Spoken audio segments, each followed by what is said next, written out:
Hello అండి అందరికీ. చూడండి, మన ఛానల్లో వచ్చే ప్రతి వీడియో కూడా ఎడ్యుకేషన్ పర్పసే, ఏది కూడా ఎంట్రీ రికమెండేషన్ అయితే కాదు. చూడండి, మనము ఈరోజు మార్కెట్ చూసుకున్నట్టయితే మనకు డైరెక్ట్ గ్యాప్ డౌన్ ఓపెన్ అయింది, ఆ తర్వాత మళ్ళీ స్ట్రాంగ్ బేరిష్ మూవ్ వచ్చింది, ఆ తర్వాత మళ్ళీ బులిష్ ర్యాలీ చేసింది. బట్ వై ఇంత పాజిటివ్ న్యూస్లు? మనకు ఎలక్షన్ రిజల్ట్స్ కూడా పాజిటివ్గా వచ్చింది, నిన్నట్నే ఫాల్ అయింది, ఈరోజు మళ్ళీ గ్యాప్ డౌన్ అయి ఫాల్ అయింది. చివరిలో ఎందుకు ఈ బులిష్ ర్యాలీ వచ్చింది అనేది మనం న్యూస్లో మాట్లాడేటప్పుడు మాట్లాడదాం. ఫస్ట్ అయితే నిన్న వీడియో చేయలేదు కదా, దాని గురించి, అలాగే ఈరోజు మూమెంటం గురించి కూడా ఒకసారి మాట్లాడుకుందాం. చూడండి, మనకు నిన్నటి మూమెంటం, నిన్న వీడియో చేయడం కుదరలేదు, అప్డేట్స్ అయితే ఇవ్వడం జరిగింది, బట్ అందులో కూడా మనకు పెద్ద ఎంట్రీస్ రాలేదు. మెయిన్గా చూసుకున్నట్టయితే మనకు ఎప్పుడైతే మనకు పాజిటివ్ న్యూస్ ఏదైతే ఉంటుందో అటువంటి న్యూస్ కానీ ఏదైనా నెగిటివ్ న్యూస్ ఉందో అటువంటిది ఎప్పుడు కూడా రీటైలర్స్కి ఎక్కడ దొరకనివ్వరు. ఎక్కడైనా బిగ్ ప్లేయర్స్ మాత్రమే దాన్ని క్యాప్చర్ చేయడానికి అవకాశం ఉంటుంది తప్ప రీటైలర్స్కి ఎవరికి దొరకదు. అయిపోయిన తర్వాత న్యూస్ స్ప్రెడ్ అవ్వడం కానీ ఇంకా ఏదైనా జరుగుతుంది, వీళ్ళు ప్రాఫిట్ బుక్ చేసుకోవడం కోసం మనకు న్యూస్ అందించినట్టుగా ఉంటుంది ఎప్పుడైనా కూడా. కాబట్టి ఇటువంటివన్నీ కూడా మనకు ట్రాప్సే అవుతాయి. బట్ అందుకనే ఇటువంటి రిస్కీ టైంలో ఎక్కువ ట్రేడ్స్ చేయడం కానీ ఏదైనా రిస్క్ చేయడం కానీ చేయొద్దని చెప్పేసి మీకు పదే గ్రూపులలో కూడా మీకు పోస్ట్ చేయడం జరుగుతుంది. అలాగే మనకు లాస్ట్ డే చూడండి, మనకు ఆల్రెడీ మాక్సిమం గవర్నమెంట్కు పాజిటివ్నెస్ గానే వచ్చినాయి రిజల్ట్స్, అయినా సరే మనకు పెద్ద మూమెంటం దొరకలేదు. ఒక క్యాండిల్ తప్ప పెద్ద మూమెంటం ఏం లేదు. సెకండ్ క్యాండిల్ కూడా దాన్ని బీట్ చేయలేకపోయింది. ఆ తర్వాత మళ్ళీ ఫాల్ అయి వచ్చింది, ఫాల్ తర్వాత కూడా మనకు మార్కెట్లో సస్టైనబిలిటీ రాలేదు. ఆ తర్వాత ఈరోజు కూడా గ్యాప్ డౌన్ ఓపెన్ అయింది. అంటే చూడండి, మనకు మార్కెట్లో మనం ఏదైతే పాజిటివ్ అనుకుంటామో అది నెగిటివ్, ఏదైతే నెగిటివ్ అనుకుంటామో అది పాజిటివ్ అన్నట్టుగా మార్కెట్ రియాక్షన్స్ అయితే కనబడుతున్నాయి రీసెంట్ టైంలో. అలానే ఎవ్రీ టైం ఇలా జరుగుతుందని కాదు, మనం దీని మీద కూడా ఒక లుక్ వేయాలని చెప్పేసి మీకు చెప్తున్నాను. ఇక మనం ఈరోజు మార్కెట్ విషయానికి వస్తే మాత్రం చూడండి, మనకు స్ట్రాంగ్ బేరిష్ మూమెంటం వచ్చింది. యాక్చువల్గా నేను ఇక్కడ ఒక ప్లాన్ చేసినాను, బట్ అది ట్రిగ్గర్ అవ్వలేదు. ఇక్కడ చూడండి, మనకు ఏదైతే 1 అవర్ క్యాండిల్ ఉందో మనం ఆల్రెడీ కొంతవరకు పాజిటివ్నెస్గా ఉండడం వల్ల ఇక్కడ ఆల్రెడీ మనకు ఒక రిజెక్షన్ క్యాండిల్ ఉంది, దీన్ని బ్రేక్ చేసి క్లోజ్ ఇచ్చింది అంటే ఇక్కడ నుంచి మనకు బౌన్స్ ఛాన్సెస్ ఉన్నాయి అనుకున్నాను. బట్ మీకు పోస్ట్ చేసి వచ్చే లోపు అది మళ్ళీ కిందికి వెళ్ళిపోయింది, ట్రిగ్గర్ అవ్వలేదు, డైరెక్ట్ కిందికి వచ్చేసింది. కిందికి వచ్చిన తర్వాత కూడా నేను కొంచెం బిజీగా ఉండి పెద్దగా అప్డేట్ ఇవ్వలేదు, కానీ మనకు ఇది కూడా మంచి క్యాండిల్ వచ్చింది. ఆ తర్వాత మనకు స్ట్రాంగ్ మూమెంటం అప్ సైడ్ వచ్చింది. ఇప్పటికి కూడా మనకు చూడండి, ఈ క్యాండిల్ చూడండి, ఈ 3 క్యాండిల్లు చాలా వరకు మనకు బయింగ్ ప్యాటర్న్కి సంబంధించిన ఒక ప్యాటర్న్. ఈ ప్యాటర్న్ మీరు ఎవరన్నా ఐడెంటిఫై చేసినా, ఈ ప్యాటర్న్ మీకు తెలిసినా కూడా ఒకసారి మీరు కామెంట్ సెక్షన్లో కామెంట్ చేయండి. చేస్తే మీకు తప్పకుండా దీనికి సంబంధించి రిప్లై కూడా ఇస్తాను. రేపటి వీడియోలో కూడా మీ గురించి కూడా చెప్పడానికి ట్రై చేస్తాను.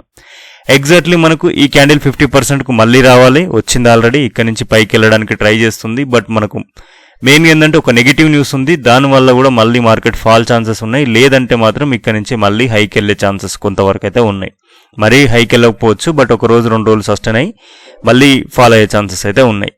మెయిన్గా న్యూస్లు చూసుకుందాం. న్యూస్లు చూసుకున్న తర్వాత రేపటి మార్కెట్ గురించి మనం డీటెయిల్గా అనాలిసిస్ చేద్దాం. మెయిన్గా న్యూస్ చూసుకుంటే ఆల్రెడీ మనకు యుఎస్ అండ్ ఇరాన్కి సంబంధించి వార్ నడుస్తుంది కదా, దీనికి సీజ్ ఫైర్ అయింది. అయినా కూడా వీళ్ళు కొంచెం సీజ్ ఫైర్ని రెస్పెక్ట్ చేయట్లేదు. ఇరాన్ వాళ్ళు మళ్ళీ కూడా యుఏ మీద కొద్దిగా అటాక్ చేస్తున్నట్టు మనకు ఇక్కడైతే న్యూసెస్ అయితే కనబడుతున్నాయి. మెయిన్గా దీనివల్లనే మనకు క్రూడ్ ఆయిల్ ప్రైజెస్ మళ్ళీ పెరుగుతున్నాయి. ఆల్మోస్ట్ మనకు $115 అయిపోయింది ఫర్ బ్యారెల్. మనకు ఆల్మోస్ట్ 113, ఇవంతా కూడా హై ప్రైజెస్ చాలా వరకు పెరిగినాయి. ఆల్మోస్ట్ ఒక 40% ఇంక్రీజ్ అయింది. ఇదంతా పడిపోతే తప్ప మనకు మార్కెట్ మళ్ళీ పాజిటివ్ అయ్యే ఛాన్సెస్ అయితే లేదు. మీకు చాలా సందర్భాలలో చెప్తూనే ఉన్నాను, ప్రతి వీడియోలో కూడా. ఈ స్టేట్ ఆఫ్ హార్మోజ్ ఏదైతే ఉందో ఇది కంప్లీట్గా ఓపెన్ అయ్యేంత వరకు మార్కెట్లో భారీ పాజిటివ్ న్యూస్ అయితే ఉండదు. చిన్న పాజిటివ్ న్యూస్లు అన్నీ కూడా మళ్ళీ ఫాల్ కోసం మాత్రమే రెడీ చేయబడతాయి. ఎందుకంటే ఒక బిగ్ ర్యాలీ చేసిన తర్వాత మళ్ళీ ఇంతకంటే డబుల్ ఫాల్ వస్తుంది. మీరు ఒకసారి ప్రైస్ యాక్షన్ కూడా చూడండి, మార్కెట్లో ఒకసారి మీరు చెక్ చేయండి. చెక్ చేస్తే మీకు ఇంకా డీటెయిల్ కనపడుతుంది. మెయిన్గా చూడండి, క్రూడ్ ఆయిల్ ప్రైజెస్. మీకు క్రూడ్ ఆయిల్ గురించి కూడా పదే చెప్పడం జరుగుతుంది. దీంట్లో వచ్చే ఫాల్ని నమ్మొద్దు, ఇది మళ్ళీ రేజ్ అయ్యే ఛాన్సెస్ ఉంది. మనకు కంప్లీట్గా క్రూడ్ ఆయిల్ ప్రైజెస్ పడాలి అంటే ఈ స్టేట్ ఆఫ్ హార్మోజ్ ఏదైతే ఉందో దీని మీద కంప్లీట్గా ఓపెన్ అయిపోవాలి. లేకపోతే మాత్రం ఖచ్చితంగా ఈ క్రూడ్ ఆయిల్ ప్రైజెస్ అనేది పడడం అనేది కష్టం. ఎందుకంటే ఎంత బేరిష్ మూమెంటం వచ్చినా కూడా మళ్ళీ పైకి వెళ్ళిపోతుంది. $85 దాకా వచ్చింది మళ్ళీ, ఆ తర్వాత మళ్ళీ $150కి వెళ్ళిపోయింది, $115కి. అంటే చూడండి, మనకు ఉన్న సిచ్యువేషన్స్లో ఇది నెగిటివే. మనకు రిజల్ట్స్ ఒక్కటే పాజిటివ్నెస్, మనకు ఇవన్నీ నెగిటివ్ న్యూస్లే. రేపటి మార్కెట్ ఏంది అనేది ఒకసారి మీరు కూడా ఆలోచించండి. ఇక్కడ మనకు ఇది నెగిటివ్ న్యూస్. ఆల్రెడీ మళ్ళీ ఇది కనుక వార్ స్టార్ట్ అయితే మళ్ళీ స్టేట్ ఆఫ్ హార్మోజ్ మీద స్ట్రిక్ట్గా మళ్ళీ రూల్స్ రెగ్యులేషన్స్ వస్తాయి. ఇంకా పెరిగే ఛాన్సెస్ ఉంటాయి. కావాలనుకుంటే మొత్తం కూడా క్లోజ్ అయ్యే ఛాన్సెస్ ఉంటుంది. Rupee value day by day మనకు ఎప్పుడైతే క్రూడ్ ఆయిల్ ప్రైజెస్ పెరుగుతున్నాయో ఆటోమేటిక్గా ఇవి అన్నిటి మీద ఇంపాక్ట్ చూపిస్తుంది. దాంట్లో మెయిన్గా మనకి Indian rupee. Indian rupee almost $95.46 వెళ్ళిపోయింది. 1 రూపీ ఇది హైయెస్ట్ లోకి మళ్ళీ వెళ్ళిపోతుంది. ఇది కూడా మనకు చాలా వరకు నెగిటివ్. ఆల్రెడీ మనకు ఎఫ్ఐఆర్స్ కంటిన్యూషన్గా సెల్లింగ్ చేస్తున్నారు. మనకు ఆల్రెడీ మీకు చాలా రోజుల నుంచి వెళ్ళి చెప్తూనే ఉన్నాను ఎఫ్ఐఆర్స్ ఎన్ని రోజుల నుంచి సెల్ చేస్తున్నారు అనేది. మీకు ఏమైనా ఐడియా ఉంటే మీరు కమెంట్ సెక్షన్లో కమెంట్ చేయండి. ఎప్పుడు స్టార్ట్ చేసి అగ్రెషన్ సెల్లింగ్, ఎప్పటి నుంచి వెళ్ళి మనకు కొనసాగుతుంది అనేది. మనకు ఆల్మోస్ట్ 26 ఇక్కడ చూడండి, మనకు 2026లో ఆల్రెడీ మనకు $21 బిలియన్ ఆల్మోస్ట్ సెల్లింగ్ అయితే చేయడం జరుగుతుంది. అన్నిట్లలో కూడా వీళ్ళు మనకు ఈక్విటీ, క్యాష్ అన్నిట్లలో కూడా ఎక్కువ సెల్లింగే నడుస్తుంది. కాబట్టి వీళ్ళు దొరికిందల్లా సంద్ అనేసి సెల్ చేస్తూనే ఉన్నారు. ఎంత మనకు ఇండియన్ ఇన్వెస్టర్స్ ముందుకు వచ్చినా కూడా ఎఫ్ఐఆర్ సెల్లింగ్ తోని మనం డామినేట్ అవ్వట్లేదు. ఇది ఎప్పుడైతే మనకు ఈ స్టేట్ ఆఫ్ హార్మోజ్ అయితే క్లియర్ అవుతుందో అప్పుడు మనకు ఫారెన్ ఇన్వెస్టర్స్ కూడా కొంచెం భయాలు తగ్గి వాళ్ళు కూడా బయింగ్కి షిఫ్ట్ అయితే మనకు మార్కెట్లో మంచి మూమెంటం అనేది దొరుకుతుంది. అప్పటి వరకు మార్కెట్లో ఇటువంటి వాలటాలిటీ, ఇటువంటి ఇబ్బంది అయితే తప్పదు. ఇన్వెస్టర్స్ కూడా రిస్కీగానే ఉంది. ప్రతి ట్రేడర్స్ కూడా జాగ్రత్తగా ఉండండి, జాగ్రత్తగా ట్రేడింగ్స్ చేసుకోండి. ఓకే, చూడండి మనకు న్యూస్లు అయితే అన్నీ కూడా ఎలా ఉన్నాయి అనేది మీకు డీటెయిల్గా అర్థమవుతుంది అనుకుంటున్నాను. నేను కూడా చాలా వరకు నెగిటివ్గా ఉన్నాయి, చాలా వాలటాలిటీగా మార్కెట్ అయితే రియాక్ట్ అవుతుంది. ఇటువంటి టైంలో మీరు క్లియర్గా ప్రైస్ యాక్షన్ నేర్చుకోవడం కోసం మీరు కాన్సన్ట్రేట్ చేయండి. ఖచ్చితంగా మీకు ఇంత వాలటైల్ సిచ్యువేషన్స్లో మీరు కొంచెం సక్సెస్ఫుల్ అయ్యే ఛాన్సెస్ ఉంది అంటే మీరు ఎప్పటికన్నా సక్సెస్ ఛాన్సెస్ అయితే ఉంటాయి. ఎందుకంటే ఇటువంటి టైంలోనే అన్నీ నేర్చుకోవడానికి అవకాశం ఉంటుంది. కాకపోతే ఏంటంటే ఇటువంటి టైంలో మీరు ట్రాప్లో పడొద్దు. ఎటువంటి కాల్స్ కానీ ఎటువంటివి కానీ మీరు నమ్మొద్దు. ప్రైస్ యాక్షన్ మీద, క్యాండిల్స్ మీద మాత్రం గ్రిప్ తెచ్చుకోవడానికి ట్రై చేయండి. నాకు వీలైనంత వరకు మీకు ప్రైస్ యాక్షన్ గురించి ఎక్స్ప్లెయిన్ చేయడానికి ట్రై చేస్తాను. ఎవ్రీ వీడియోలో కూడా చెప్పడానికి ట్రై చేస్తాను. నెక్స్ట్ వీక్ నుంచి వెళ్ళి మీకు కంటెంట్ కూడా స్టార్ట్ అవుతుంది. ఆల్మోస్ట్ ఒక 3-4-6 మంత్స్ అవుతున్నట్టుంది కంటెంట్ స్టార్ట్ ఆపేసి. నెక్స్ట్ వీక్ నుంచి వెళ్ళి మీకు కంటెంట్ కూడా స్టార్ట్ అవుతుంది. ప్రైస్ యాక్షన్కి సంబంధించిన వీడియోస్ కూడా వస్తాయి. అలాగే ఆప్షన్ సెల్లింగ్ సంబంధించిన వీడియోస్ కూడా వస్తాయి. ఎవ్రీ వీక్ ఒక వీడియో రావడానికి అయితే పాసిబిలిటీస్ అయితే ఉన్నాయి. మీకు ఇంట్రెస్ట్ ఉంటే మాత్రం కొత్త వాళ్ళైతే తప్పకుండా సబ్స్క్రైబ్ చేయండి. మన వాళ్ళైతే ఎవరికైనా షేర్ చేయడానికి అయితే ట్రై చేయండి. ఓకేనా, మనం అనాలిసిస్కి వెళ్దాం. చూడండి, మనకు రేపటి మార్కెట్ పరిస్థితి ఏంది అనేది ఒకసారి చెక్ చేసుకున్నట్టయితే మనకు మార్కెట్ 24,050 దగ్గర క్లోజ్ అయింది. 50-52 దగ్గర మనకు ఇక్కడ నుంచి వెళ్ళి అగ్రెషన్ ఫాల్ వచ్చింది, మళ్ళీ ఇక్కడ నుంచి వెళ్ళి బౌన్స్ వచ్చింది. బట్ మనకు క్లోజింగ్ చూసుకుంటే మనకు అదే రిజెక్షన్ లెవెల్లోనే క్లోజ్ ఇచ్చింది. అంటే మనకు గ్యాప్ డౌన్ అయ్యే ఛాన్సెస్ కూడా కొంతవరకు ఉన్నాయి. ఎందుకంటే ఒకసారి సెల్లింగ్ స్టార్ట్ అయిన దగ్గర నుంచి వెళ్ళి మళ్ళీ అదే జోన్కి వచ్చింది అంటే రీట్రేస్మెంట్ లాగా వచ్చి ఫాల్ అయ్యే ఛాన్సెస్ ఉంది. ఇంకోటి మనకు ప్రైస్ యాక్షన్ ప్రకారంగా చూసుకుంటే ఈ క్యాండిల్ ఏదైతే ఉందో ఈ ప్యాటర్న్ మీకు ఆల్రెడీ చెప్పాను కదా. ఈ ప్యాటర్న్ మీకు ఎవరికైనా తెలిసి ఉంటే మీరు కమెంట్ సెక్షన్లో కామెంట్ చేయండి. ఈ బేరిష్ క్యాండిల్ కానీ ఈ క్యాండిల్లో 50% కానీ మనకు మళ్ళీ సపోర్ట్ జోన్గా పనిచేస్తుంది. ఇక్కడ నుంచి వెళ్ళి బౌన్స్ అయింది కాబట్టి మళ్ళీ పైకి వెళ్ళే ఛాన్స్ ఉంది. ఆల్రెడీ పైకి వెళ్ళింది కాబట్టి మనకు దొరికే ఛాన్సెస్ లేకపోతే గ్యాప్ అప్ అయింది అనుకోండి. 24,100 అనేది ఒక లెవెల్ ఉంది. ఇక్కడ నుంచి వెళ్ళి మళ్ళీ రీట్రేస్మెంట్ తీసుకుంటే ఇక్కడ నుంచి బౌన్స్ అవ్వచ్చు. మనకు 24,200 వరకు రీచ్ అయ్యే ఛాన్సెస్ అయితే ఉన్నాయి అప్ సైడ్కి. ఇది కాలేదు మళ్ళీ డౌన్ సైడ్కి వస్తుంది అంటే మనకి ఇక్కడ డోజీ టైప్ ఆఫ్ క్యాండిల్ ఒకటి ఉంది చూడండి. ఈ క్యాండిల్ అనేది చాలా ఇంపార్టెంట్. ఈ క్యాండిల్ లోపలికి వస్తే కన్సల్టేషన్ ఛాన్సెస్ ఉంటాయి. ఈ క్యాండిల్లో మనకు అప్ సైడ్ ఛాన్సెస్ ఉంది పైకి వెళ్ళడానికి. ఇక దీని లోపలికి వచ్చి క్లోజ్ ఇచ్చింది అంటే ఇంకా ఇందులో కన్సల్టేట్ అవుతుంది.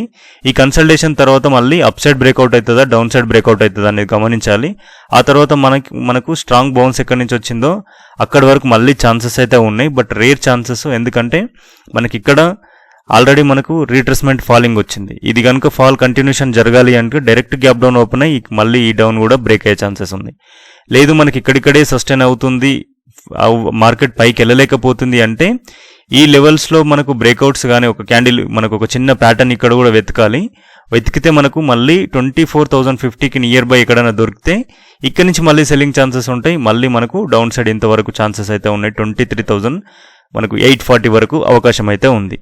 లేదు మనకు మార్కెట్ కొంచెం కన్సల్టేషన్ సిచ్యువేషన్స్లో ఉంటే మాత్రం ఎట్టి పరిస్థితుల్లో ఎటువంటి ట్రేడ్ చేయడానికైతే ట్రై చేయకండి. ఎందుకంటే 100% రిస్క్ ఉంటుంది. మనకు మెయిన్గా ఏంటంటే చూడండి, అగ్రెషన్ సెల్లింగ్ ఇక్కడ వచ్చింది, అగ్రెషన్ బయింగ్ ఎక్కడ వచ్చింది అనేది చాలా ఇంపార్టెంట్. చూడండి, ఇక్కడ నుంచి వెళ్ళి అగ్రెషన్ బై వచ్చింది, ఇక్కడ నుంచి వెళ్ళి అగ్రెషన్ సెల్ వచ్చింది. మనకి ఇక్కడనే స్టార్ట్ అయిపోయింది సెల్, బట్ ఇక్కడ చిన్న బౌన్స్ వచ్చింది కాబట్టి మనం ఇక్కడ ప్రయారిటీ తీసుకుంటాం. ఇదాన్ని ఎప్పుడైతే దీని పైన బ్రేక్అవుట్ చేసిందో ఆ తర్వాత సస్టైన్ అయినట్టు మళ్ళీ ఫాల్ వచ్చింది. బట్ మార్కెట్లో ఎప్పుడు కూడా అగ్రెషన్ మూమెంట్సమ్స్ అనేది చాలా ఇంపార్టెంట్, లెవెల్ గీయడానికి కానీ లెవెల్స్లో కానీ.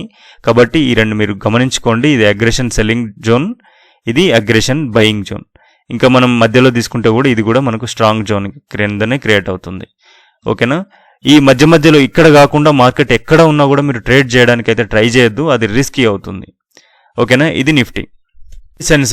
సెన్సెక్స్లో కూడా సేమ్ అదే లెవెల్లో మళ్ళీ ఇది ఇంకా మనకు నిఫ్టీ అయితే బ్రేక్అవుట్ చేసింది, బట్ ఇది బ్రేక్అవుట్ అయితే చేయలేదు. అదే లెవెల్కి వచ్చి మళ్ళీ క్లోజ్ అయింది. మనకు కంప్లీట్గా డోజీ లాగానే ఉంది. మనకి ఇక్కడ నుంచి అయితే అగ్రెషన్ సెల్ వచ్చింది, మళ్ళీ ఇక్కడికి వచ్చి క్లోజ్ కాలేదు, కొంచెం కిందనే క్లోజ్ అయింది. ఇక్కడ నుంచి ఇది బ్రేక్అవుట్ అయితే మళ్ళీ మనకు రీట్రేస్మెంట్ మీద ఎంట్రీ దొరకాలి. దొరికితే మనకి ఇక్కడ నుంచి వెళ్ళే అవకాశం 77,085 నుంచి వెళ్ళి మనకు 77,390 వరకు వెళ్ళే ఛాన్సెస్ అయితే ఉన్నాయి.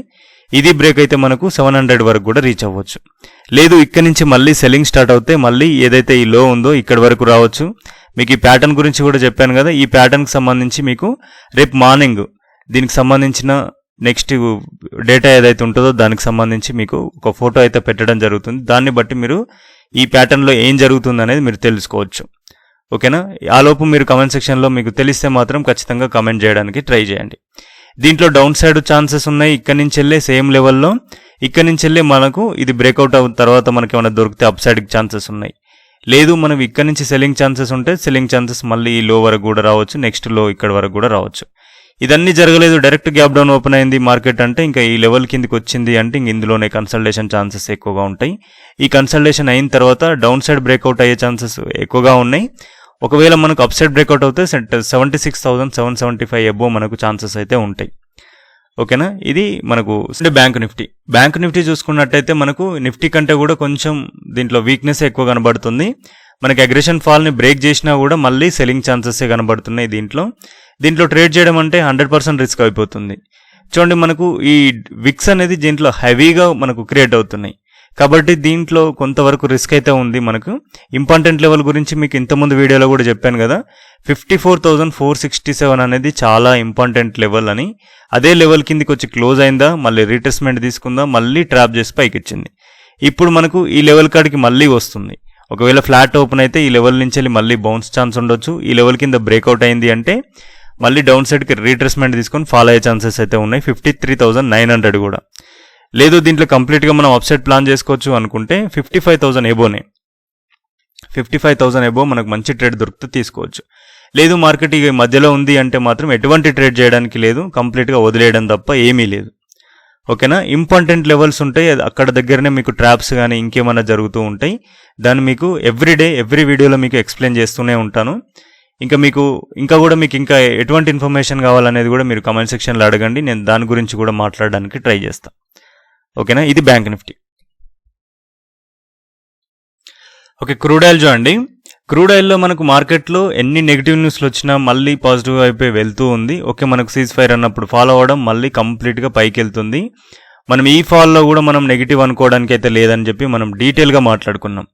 ఆ తర్వాత మార్కెట్ ఎప్పుడు చూడు పైకి వెళ్ళింది తప్ప మళ్ళీ కిందికి రాలే. ఒక్కటి డే టైం ఫ్రేమ్ క్యాండిల్స్ ఇప్పుడు చూడండి, మనకు ఇటువంటి సిచ్యువేషన్స్లో కూడా అప్ సైడ్ వెళ్ళే ర్యాలీలో మనకు ఇదొకటి 2, 3, 4 బేరిష్ క్యాండిల్స్ ఉన్నాయి, మిగతా అన్ని కూడా బులిషే. బట్ మనకు ఒకసారి ఆల్ టైమ్ హైక్ అయితే రీచ్ అవ్వచ్చు. మనకు అగ్రెషన్ ఫాలో అయ్యే ముందు మనకు ఒకసారి ఆల్ టైమ్ హైకి వెళ్ళే ఛాన్సెస్ అయితే ఉన్నాయి. ఇక్కడికి వెళ్ళిన తర్వాత ఏదన్నా దీని గురించి నెగిటివ్ న్యూస్ వస్తే అప్పుడు అగ్రెషన్ ఫాల్ వస్తుంది, మళ్ళీ యథావిధి లెవెల్ కూడా వెళ్ళొచ్చు. ఇక్కడ వెళ్ళిన తర్వాతనే ఈ స్టేట్ ఆఫ్ హార్మోస్ గురించి మళ్ళీ ఏదన్నా న్యూస్ అయితే వచ్చే ఛాన్సెస్ ఉన్నాయి. ఇది బ్రేక్అవుట్ అయితే మళ్ళీ ఇంకొక హై కూడా క్రియేట్ అయ్యే ఛాన్సెస్ ఉన్నాయి. దీంట్లో మనం ఎట్టి పరిస్థితుల్లో కూడా ఎటువంటి బేరిష్ని అయితే నమ్మడానికి లేదు. బులిష్ వైపు వెళ్తున్నప్పుడే మనం అప్ సైడ్ ప్లానింగ్ అనేది చేసుకోవాలి. ఇటువంటి బేరిష్ మార్కెట్లో మనం ఏమీ చేయొద్దు, గమనం ఉండడమే బెటర్. ఓకేనా, ఒక పెద్దగా వెళ్ళిపోతుంది కదా మార్కెట్ అంటే ఓకే, మీరు రిస్క్ చేయాలనుకుంటే ఏదన్నా మీకు తెలిసిన స్కిల్ ప్రకారం మీరు ఎంటర్ అవ్వండి, కానీ బట్ అదైతే అంత పాసిబుల్ అయితే కాదు. ఓకేనా, ఈ వీడియోలో మాత్రం ఇంతే అండి. నచ్చితే మాత్రం లైక్ చేయండి, కొత్త వాళ్ళైతే సబ్స్క్రైబ్ చేయండి. ఇప్పటి వరకు ఇంత ఓపిక్గా చూసిన ప్రతి ఒక్కరికి థ్యాంక్ యూ అండి. Thank you so much.